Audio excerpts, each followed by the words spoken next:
നമസ്കാരം. ലോക്സഭാ തെരഞ്ഞെടുപ്പിന് തൊട്ടു പിന്നാലെ തന്നെ നിയമസഭാ തെരഞ്ഞെടുപ്പിന് ചൂട് പിടിക്കുമ്പോൾ ഓരോ മുന്നണികളും അവരവരുടേതായിട്ടുള്ള രാഷ്ട്രീയ തന്ത്രങ്ങൾ മെനയുകയാണ്.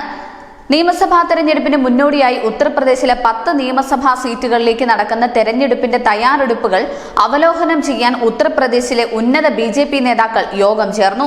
ഇക്കഴിഞ്ഞ ലോക്സഭാ തെരഞ്ഞെടുപ്പിൽ ഭരണകക്ഷിയുടെ കണക്കിൽ കുത്തനെ ഇടിവുണ്ടായതിനു ശേഷം സംസ്ഥാനത്ത് നടക്കുന്ന ആദ്യ തെരഞ്ഞെടുപ്പാണിത്. ലോക്സഭാ തെരഞ്ഞെടുപ്പിലെ ഫലം തൃപ്തികരമല്ലാത്ത സാഹചര്യത്തിലാണ് BJPയുടെ തെരഞ്ഞെടുപ്പ് തന്ത്രങ്ങൾ വിലയിരുത്തുന്ന യോഗം ചേർന്നത്. 2022 നിയമസഭാ തെരഞ്ഞെടുപ്പിൽ വൻ ഭൂരിപക്ഷം നേടിയിട്ടും യുപിയിലെ 80 ലോക്സഭാ സീറ്റുകളിൽ 33 സീറ്റുകൾ മാത്രമാണ് BJP നേടിയത്. മുഖ്യ എതിരാളികളായ സമാജ്വാദി പാർട്ടിയുടെ 37 സീറ്റുകൾക്ക് പിന്നിലായിരുന്നു അന്ന്. ലോക്സഭാ തെരഞ്ഞെടുപ്പിലെ മോശം തെരഞ്ഞെടുപ്പ് പ്രകടനത്തിന് അമിത ആത്മവിശ്വാസം കാരണമായി എന്ന് യോഗി ആദിത്യനാഥ് കുറ്റപ്പെടുത്തി.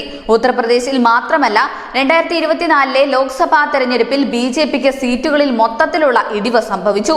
അതിന്റെ കാരണങ്ങൾ ചർച്ച ചെയ്യുന്നതിനായി പാർട്ടിയുടെ എല്ലാ മുഖ്യമന്ത്രിമാരെയും അവരുടെ ഡെപ്യൂട്ടിമാരെയും ഈ മാസം അവസാനം ഡൽഹിയിലേക്ക് വിളിച്ചിട്ടുണ്ട്.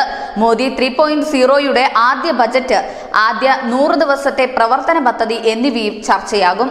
News desk, news India Malayalam.